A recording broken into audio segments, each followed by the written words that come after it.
Episode 293.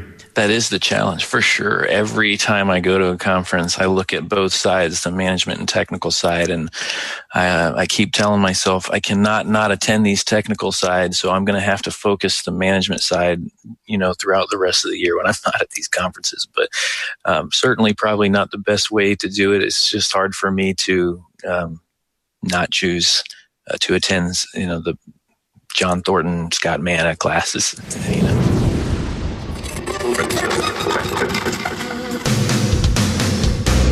Welcome, aftermarketers, to Remarkable Results Radio. Listen to learn just one thing from today's episode on your journey to remarkable results.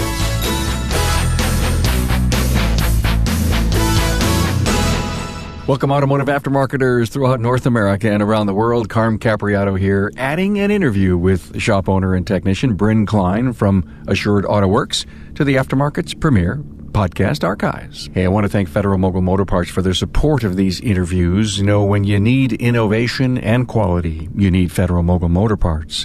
Brands like Moog, Felpro, Wagner Brake, ANCO, Champion, Seal Power, FP Diesel, and more. They're the parts techs trust. And thank you for support of these brands. Find out more at fmmotorparts.com. Hey, the network of listeners builds every weekend. I'm honored to make so many connections like new Facebook friends, Karim Morsley, Dale Donovan, Merdad Avar, Jessica Cochran, and Keith Heilvel, and my latest LinkedIn connections, Denny Rivera and Jason Burka. Hey, get connected with the podcast at remarkableresults.biz/social. Hey, so many enjoying the podcast on my own listening app for iOS and Android. Got one of those smart devices? I'm sure you do. Some cool features like episode highlights, my guests' pictures, and smart Bluetooth stop and start features so you can listen while you're commuting. You'll catch the entire episode during your to and from work. Now meet Brin Kline from Assured Auto Works in Melbourne, Florida. His show notes page is at remarkableresults.biz/E293. Brin is a tech working as a shop owner, or is it that he's a shop owner working as a tech? No doubt, though, that Brin is all about training and technology. He's been in business for 7 years and is very involved in the industry and has a big passion for helping others. He goes to Vision every year, is on the advisory board of CTI, CarQuest Technical Institute, is involved with ASA locally and nationally. He sits on advisory councils for secondary and post-secondary and is on an advisory council for iATN. He's giving back in a big way and has his sights set on being a trainer at Vision someday. Brin shares what he feels it takes to become a career automotive technician, his commitment to get his AAM from AMI, and he believes that every technician should take a business management course. Now enjoy a great conversation with Brin Kline.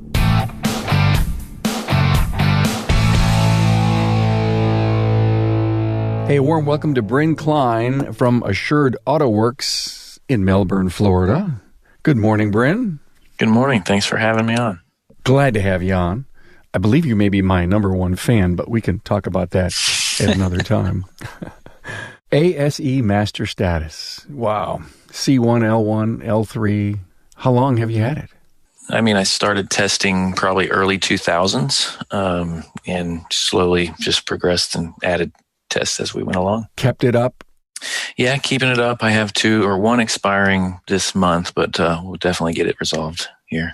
I've heard you say most of my peers struggle to balance their family life and their work. That's a huge statement.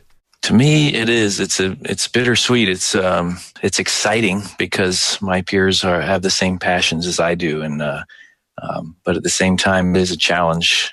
So, for a diagnostic tech to be at the top of his craft, he can't have a work-life balance.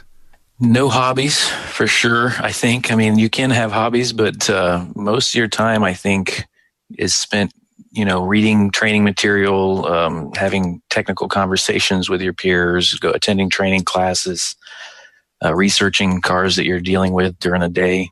So you're really saying, let me go out and do my own personal case study at night while the rest of the world is spinning around me and doing their thing because I am working on my craft, being the best that I could possibly be.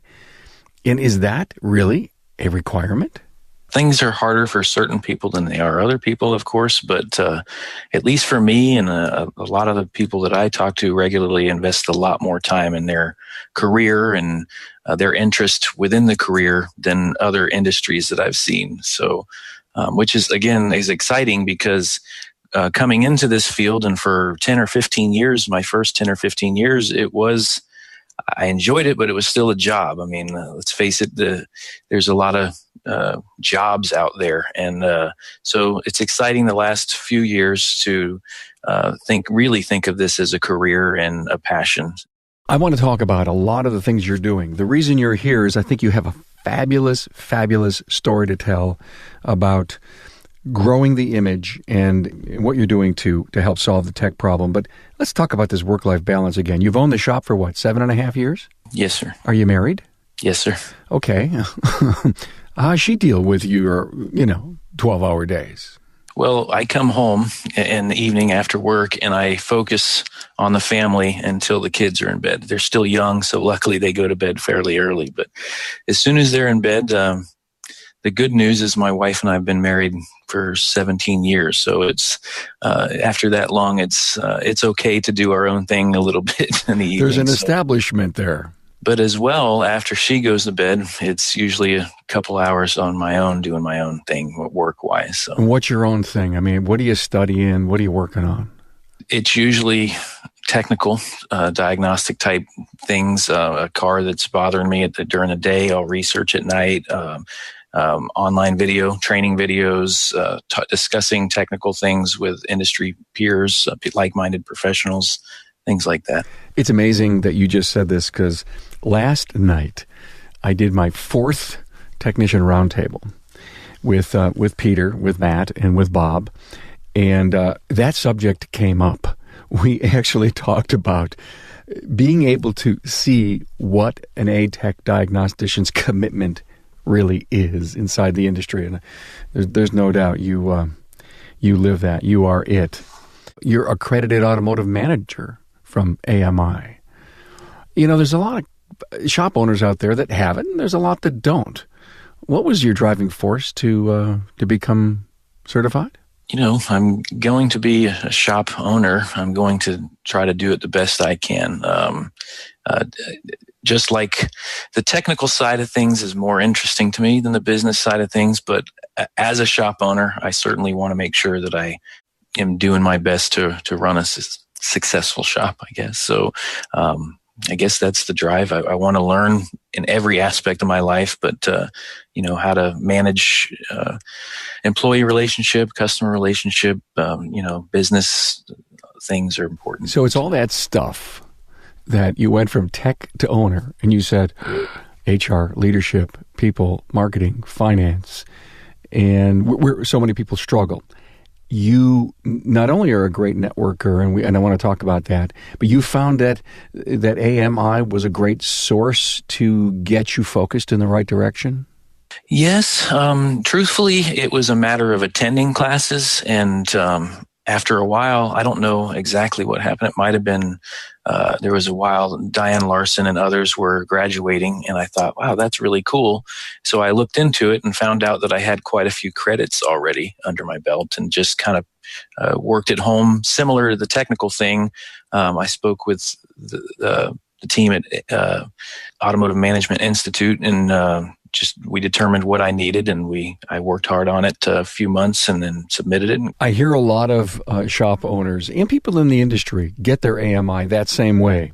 They attend classes all over, they get scanned in, or they write their name on a piece of paper. What's great is that our associations and our conference leadership know enough and they're smart enough to send the information up to AMI, and sooner or later, presto, you've got enough credits. Good for you. Good for you. My passion really is about raising the level of professionalism in the industry, and even outside of my own business, attending these classes helps me to understand where the direction that the entire industry needs to go. I think that's probably, oddly enough for me, that might be the more exciting part of management classes and AMI. You are passionate to almost a flaw to see where the industry's headed and going and what you could give and share. I'm impressed. involved in so many associations, but Eastern Florida State College Automotive Advisory Council member. So you're on this college board. Give me a takeaway or two. Currently, the biggest challenge with this board is the recent decision to close the program after 50 years of being in existence. So right now, that is priority number one. We're meeting together to try to reverse that. Maybe kind of a losing battle out of the gate, but we're certainly going to do our best. Perfect example of why it's important to be involved with these programs is to not only try to reverse decisions like this, but hopefully with involvement around the country, they can keep things like this from happening. How long have you been on that advisory council? Probably about 3 years. Okay, you saw it coming? There was a few complications within the decisions that the administration has started to make with regard to lengthening the day so that they have fewer teaching days, and I think that had to do with compensation, teacher compensations and things like that. So that was the first a couple years ago, and since then it seems like it hasn't been an obvious thing for us, but it's not necessarily a surprise either. But the automotive program is going away. The college is fine, right? Correct. So is there an opportunity anywhere in your area to is there another automotive tech college? Embarrassingly enough, there is something about an hour south of us that is similar. I think it's still a community college. So our college transformed from a community college to a state college a few years ago, and there's a suspicions that has something to do with it as well, but not in our immediate area. There's a pretty good radius that there's nothing here. So if it does close, I should back up. The decision is to make a program through the county public school system, and they're going to basically at nighttime use a high school programs facility. But the program is going to be like a general service tech. It's going to be like a 90-day program. And they're taking away a 2-year program to put in this 90-day program. So. Yeah, the reason I'm on this with you, and I care that you're doing this, is this past August I joined the Erie Community College the VOTEC Training Center, and very enlightened being on the board and seeing what's going on with the college and realizing the value that an advisory board has for a group like that. I'm just honored and excited to be there. So I always want to share and listen and learn about what's going on. And again, Brin, like me, you really suggest strongly that other shop owners get involved all over the country. Absolutely. Acquiring new talent and widening the pool of people to draw from to enter this industry is important, as many of the listeners know. So definitely getting involved in secondary and post-secondary, I think, is very important. Okay, secondary, you're involved? There has not been a meeting. Last year I requested to be involved, and so that was late last year, and there hasn't been an advisory council meeting, but they assure me I'll be invited to that. So yes, I will be involved with the secondary. It's great to see that you're doing things like that. Is getting involved in secondary and post-secondary and getting the soapbox up and sharing what this great industry is about, is it going to help just one little tiny bit help us, find the future techs that we're looking for? I believe so. For years we've basically placed all of that in the hands of high school guidance counselors, I guess is maybe the right term. And so I think most of us are realizing that we have to do more to shift that, because it's there. We have to be involved. We have to be there. We have to be present. So absolutely, that's a necessary thing. I'm talking with Jonathan Cichelli, a technical product specialist with Federal Mogul Motor Parts. So, Jonathan, how does a service professional get the Guru on the Go van to their shop? There's a couple ways. We do what we call cold calls, where we go around and just visit shops based on geographics. And there's also times where we team up with outside sales reps from other parts distributors and visit the shops on that basis. So I love this. You pull into a shop on a cold call. They see the van, and they're probably excited to see you. Yeah, I've had a couple shops where they've actually have already heard of the gurus via Facebook or social media. So when I show up, they've already been signed up and taken online classes, and now that the van's there, it's really easy to book a lunch and learn. So you're really an extension of the Garage Guru training centers. Yes, absolutely. So you're all done with your lunch and learn. You spend 45 minutes to an hour. Probably that's all you can really get from a busy shop. What are the technicians saying about your shop visit? Oh, they love it. They thank me, every second I'm walking out the door and just can't wait for me to come back again. Federal Mogul Motor Parts' Garage Gurus is your go-to source for the vehicle training, technology, and answers you need to keep your next job on track. On site, online, or on demand, the Gurus are here to help keep your business and your career on the road to success. Visit fmgarageguru.com. So you're all about training, am I right? I mean, if there was an adjective to describe Brin Kline, it would be training. 3 adjectives: training, right? Education, absolutely. Yeah, you're all about it. You are serving on CTI's Customer Training Advisory Committee. That's CarQuest Technical Institute for everyone. Absolutely, I'm excited about that opportunity. That was my actual local instructor for CTI put my name forward. I guess Chris Chesney had asked some of the instructors to look at some of the shop owner attendees and put some names forward for being on the advisory council. I'll have to thank Richard Falco for doing that. It has been amazing, and I think it's going to be an ongoing thing, and I'm definitely looking forward to it. So without breaching any confidentialities, on any board that you serve on, give me an idea of the value that you receive by being on that board. It's encouraging to see some of the ideas that are starting now. There's been a lot of discussion over the years about how to make the industry better on all topics, but training is obviously one of them. And attending, there's only been one CTI advisory council so far meeting, and attending that meeting it's encouraging not only for what CTI is trying to move forward with. I think it's a big deal, and I think it's definitely going to help bridge some gaps with regard to training. But other conversations come up with other organizations. Some of the members on that board are also, advisory members for ASE and stuff like that. So, without them going into detail, but it was still clear that there's some pretty cool things coming. So the discussions are finally kind of getting organized, and work is being done, it seems like. So, Brin, where are we headed regarding training? I'm going to throw a bunch of words out at you: daytime, nighttime, online, leader-led, quality. Everyone has a reason to and not to go to training. And I'm sure part of the challenge that you have with CTI's advisory committee is getting all those pieces working right. From your perspective, daytime, nighttime, online, what are you giving for your team, and what's your preferences? I'm a big proponent for daytime training. Everybody wants to complain about the people working in this field not having motivation to train. Well, I personally don't think it's fair for them, especially after a long, hard work day, to have their only source to be in the evening out of their own personal time.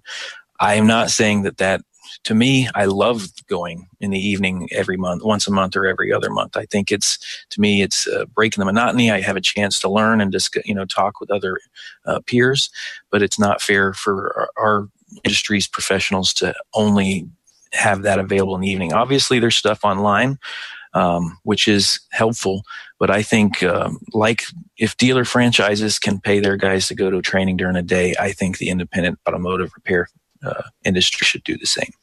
Well, the big story is, hey, what if a really good customer comes in? And, of course, I didn't book heavy that day. I booked light, and I'm in trouble. I just can't afford not to have that person here. It's going to be tougher for smaller operations like mine. Some of the larger operations that are staffed similar, or at least even remotely close to what a dealer franchise should be, I don't think it should be a problem for them. Some of the smaller, obviously it's going to be a challenge, but again, I think it should be a priority. I think it can happen. Just like they have vacation days and sick days, you can plan for training days once a month, have them sit down and watch a 3-hour training video or whatever. Do you see commitment to training actually improving? I guess it could depend on who I'm surrounding myself with. I'm surrounding myself with people that are passionate about training, if not more so than me. So I guess from my perspective, there is definitely, but it could be, again, just the people that I'm surrounding myself with. You told me that you're working with working techs friends on some training projects. Can you share, or is that kind of confidential? I can share a little bit. There's not really anything nowhere to point anybody at this point per se, but really we saw a need for something and we're trying to produce a product that fills that need. And it's really, truly just us diagnostic technicians working in the field every day, sharing our experiences with others. And our whole goal is that the product will allow the watchers or the viewers to also share their experiences. So it's not only the person presenting the material, it's also the attendees or the viewers that are going to be able to enhance that experience with enhance that learning experience with their work experience. Interactive?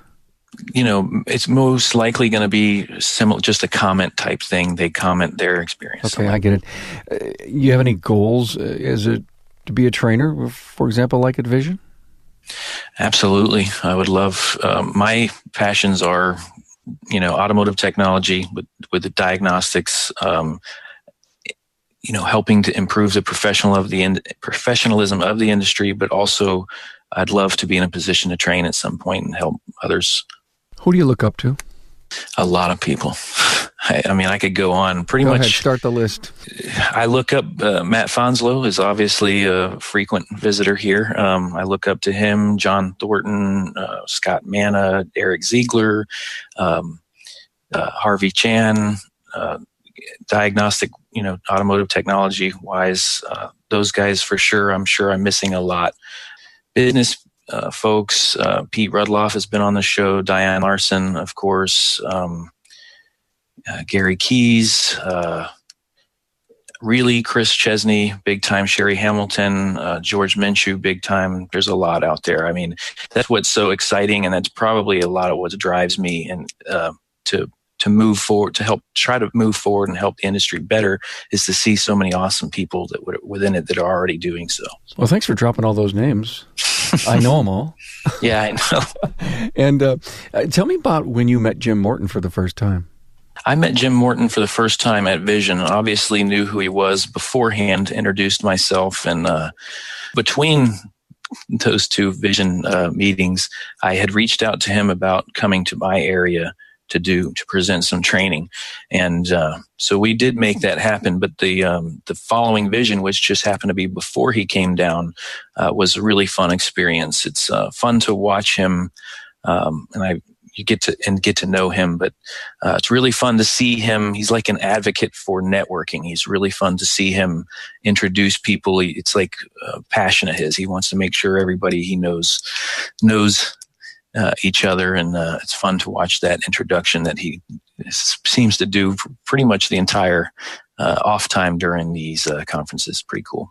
Back to it, and thank you for that on Jim, but back to the idea about training at Vision. I would imagine that the work that you do and the case studies that you do and what you're learning as a shop owner diagnostician, will prepare you for eventually being an industry trainer. I hope so. You don't want to lose the business. You don't want to. You just want to be able to do both. Have somebody run the business while you're doing training. Oh, that would be probably the best case scenario for sure. If I could set it up to where this place would run in my absence, that would definitely be cool for sure. So, Brin, you're involved with ASA National and ASA Florida. Tell me about the value you're getting. Again, similar to the CTI Advisory Council, it's just being around great people and great professionals. So that's everything to me is being around people that share the same passions and obviously want the industry just to move in a positive direction. To me, that's the biggest takeaway is being working within an association that has those types of goals. iATN advisory committee there too, huh? Yeah. Scott Brown actually reached out to me to ask me if I'd be interested in helping, iATN just keep going in a positive direction, and was humbled and blown away with the offer. And I look forward to doing what I can to help there as well. Any value with Facebook groups? Facebook groups are huge right now, and they probably have been for a while. That's way exciting is the amount of information that's out there that's going to help our industry, again, move in a positive direction. And Facebook groups is certainly one of them. A lot of technical groups, but also shop owner groups and things like that.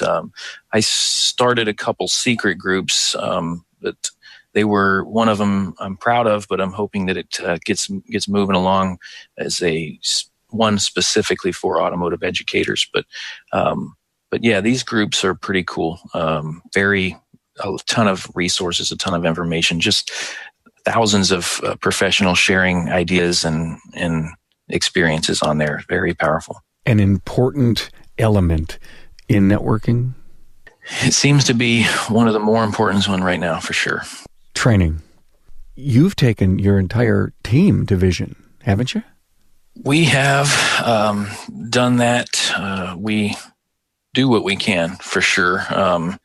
Those experiences are life-changing and career-changing as far as I'm concerned. So if I can help anybody in my team experience that, it's very exciting to me.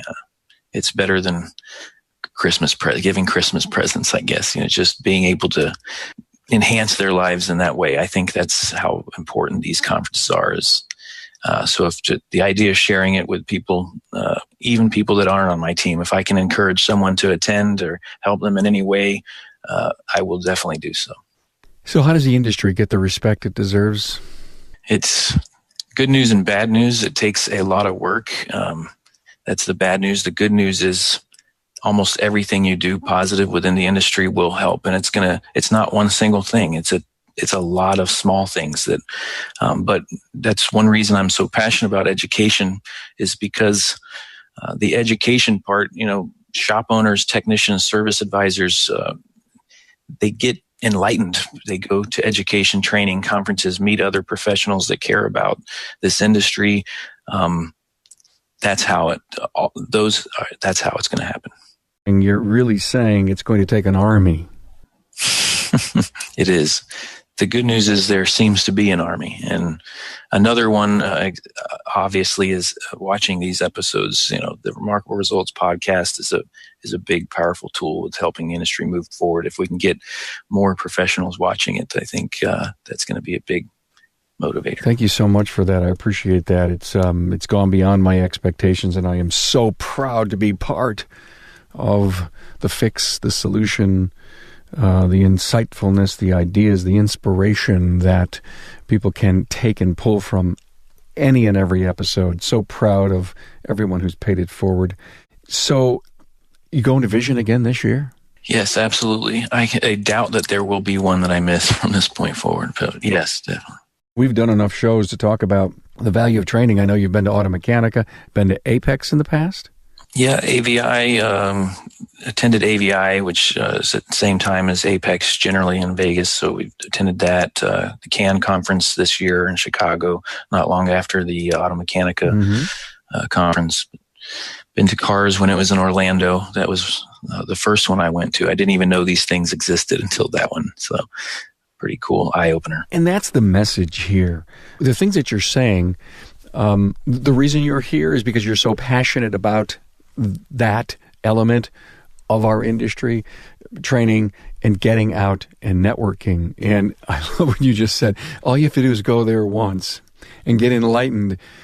even if you didn't pay attention to this great training, you met people and you built your network and you realize that there's people out there just like me who, aren't perfect every day. It's fun to be around people that are experiencing the same problems that you're experiencing. You don't feel like the only one. That's encouraging, but you're also learning how they handle those problems and hopefully coming home and finding a new solution to the issues that you're running into every day. Back to the conferences, though, it was discussed in the past and on this show by many, but one that I'm reminded of is Eric Ziegler. It definitely does. You have to make the best of it when you do go. It is career and life changing, but definitely put yourself out there. You put yourself in uncomfortable circumstances, introduce yourself, definitely network. Don't just attend the training. Go back to your room and relax on the bed watching HBO. Yeah, we've heard that over. In fact, it was Fonslow who made such a big deal about that in one of our interviews. If you go there to train and then get a pizza, go to your hotel room and watch TV until the next morning, you have wasted most of your money because you have to be hanging out. You've got to be with the rest of the group. You have to go to the banquets or hang out at the bar because that's where the magic happens. Absolutely. To me, it feels like how some people might think at church. You go through all week living your normal life, and then you attend church on Sunday and you feel better about it. Going to conferences is the same thing. You're working in the industry all day, every day, and then you go to these conferences and it's just like a breath of fresh air. You come away with it encouraged and motivated to be better for the rest until your next one, basically. Biggest thing that you're working on at the shop? Maybe a challenge you're working at?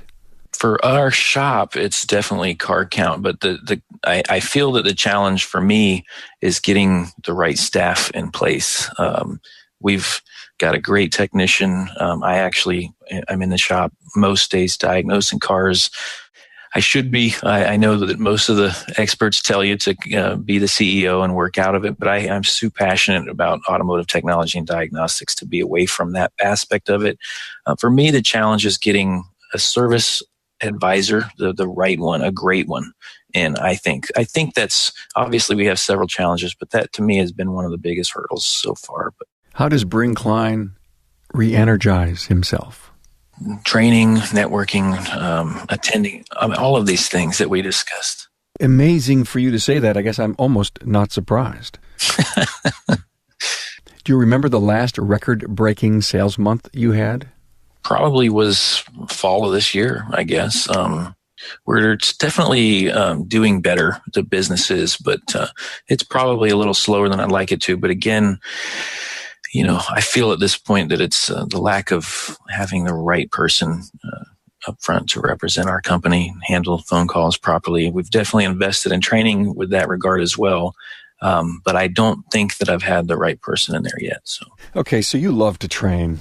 You love diagnostic work. You are passionate about everything, case studies, research. I don't ever see you as your business grows, ever. Getting in that office and working on the business, not in it. Am I right? I don't think I'll ever leave the automotive technology side. I'm pretty passionate about it to leave it. I do probably need to set more time aside to work on it and not in it. But to answer your question, short answer is I'll never leave the diagnostic. So if that's the case, you would obviously have to make sure the people that you do have doing the jobs that you should have been doing, really, really good people. You may have to have an office manager that almost acts like the CEO, yet you sign all the checks and stuff. But you still get a chance to play in the bay, which is exactly what you want to do. That sounds about accurate. I've definitely seen some models that way as well. Yeah, so they can work, but you have to, slice yourself off and hover over like a CEO. You may not be in the office sitting, but you need to hover. So are you charging for all your diagnostic time? Absolutely. Yes, sir. With no exceptions. Is it hard to sell it? It can be for new clients, for sure. And we're still growing, so new clients are quite a decent percentage of our business. So selling diagnostics can be, but we definitely taken part of a lot of training to try to find solutions to that. One recently was Jeremy O'Neill's maximizing profit selling diagnostics that was about 2 hours away from us. We attended that recently, probably a month ago. So had some great ideas in there we plan on putting into place. So you really have to educate your customer as to the value. Absolutely. Definitely educate the customers. With his class, a lot of it too is to packaging diagnostics as opposed to selling it as an hour billable time or 2 hours billable time, but putting it in packages. But education is probably the number one factor for sure. Culture. You work hard at creating a good culture in the business? I don't know if I work hard on it. Like so many technicians turned shop owner, unfortunately, it's hard to find, in my opinion, a great job as a technician in this industry. There are great jobs out there, but if you're not willing to relocate, even if you are, it can be difficult. So as a technician turned shop owner, it was important for me for several things, and culture was one of them. But I think if you have the right personalities and team in place, it can be fairly easy to have the right culture, I think. But that's just, that's how I think it's happened for us anyways. So let me give you all this due respect for your diagnostic abilities, okay? You're an A-Tech, you're on the side, you're one of the tops, but you're also a business owner. So the next class you would attend as a business owner, okay, what would it be? What do you think you need a strength in? Because I know you're going to go to Vision and attend all the diagnostic classes, and you're going to say, damn, I should have gone to...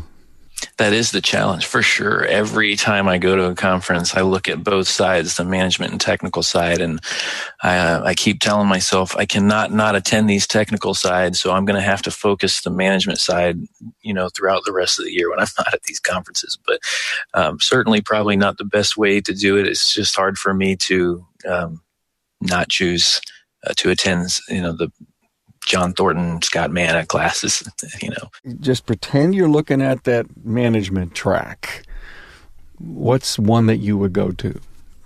Hiring, the right people, okay, I think is a big one for me. Obviously, I've had a hard time finding the right person for the front end of the shop. So that would be definitely a good one. Interesting that you say that. Last night in our interview, that it'll be released probably in the next month. And again, when we release this, timing really doesn't matter. I shouldn't even bring up timing when we're doing these interviews. But Fonslow last night, Matt said, the guys were kidding him, as he's looking over the management track. Here he's a diagnostician and trainer, and he's looking over the management track, wanting to expand himself. To me, it's important, I think, for technicians to attend management training as well. I think everybody in the industry, to some degree, needs to know what the other person within their shop or operation it knows, is learning, kind of walk in their shoes. But if you're in this industry, I think you need to care about it. And if you're going to care about it, you need to know about it. And I think training, technicians should not just attend technician training for sure. Brin, give me some advice for an individual who's in your same position, came from a tech, started and owns his business now 7.5 years. The year count doesn't matter, but that entire transition from technician to businessman, can you give just a bit of advice for someone in your identical situation to help someone speed themselves along? It always comes back to education. Every technician turned shop owner, and that's the majority, it seems like, at least with the independent aftermarket, get involved with management training out of the gate before you even make the move. Start taking service advisor classes, marketing classes, business management classes. Those are, again, most people that come into the industry are not business people, including myself, even 7.5 years later. But definitely get involved with management training. You most likely already know how to fix cars, but that's not all it takes. So definitely attend as much management training as you can. Come into the field. Also, try to understand what the shop's going to mean, what it's going to be, the identity of the shop, as opposed to just another general independent auto repair shop. Try to find out what niche you can offer, what your market can afford, and find that business and identity for sure. Those are some of the big things, I think. Good advice. Good advice. Thanks. The best advice you've ever gotten? Even though I already had a desire to be involved with the industry, I kind of felt like it was going to have to be later on in my life, with a young family and a shop owner that was trying to grow the business. Probably Diane Larson encouraging me to get involved with the industry on a national level, at least professional advice. I think that's been a pretty big one for me. Good to hear. Diane was one of my very early interviews. Yeah. Back in the early day. And what's so interesting about that is I knew Diane. I've known Diane for years. Great lady. Thank you, Brin Kline from Assured Auto Works in Melbourne, Florida, for being on the podcast. I've had you targeted for a while and finally got together with you. Well, thanks for having me. It's been a pleasure for sure. Yeah, you taught me a lot, man. Thanks. Yeah, thank you. I've learned a lot from watching the episode, so definitely glad to be on here. Hey, thanks, Brin Kline from Assured Auto Works in Melbourne, Florida, for your straight-up talk on training. Your message is one of commitment and involvement. I love your passion and ways to improve our industry. Continued success to you. Find the show notes for Brin Kline at remarkableresults.biz/E293. Now, every week the podcast archives grow. And if you're a new listener, you've got to spend about 10 minutes on the podcast's website, remarkableresults.biz. Now, there I've cataloged these powerful audio storybooks by their key talking points, by their series, and the entire catalog is powered by a smart search feature. Find the tag cloud in the archives and start your learning curve. I know it will sound great, and you'll find inspiration from your industry colleagues who've paid it forward for you. Don't forget, share with a friend, and we'll talk soon. Thanks for being on board to listen and learn from the premier automotive aftermarket podcast. Until next time,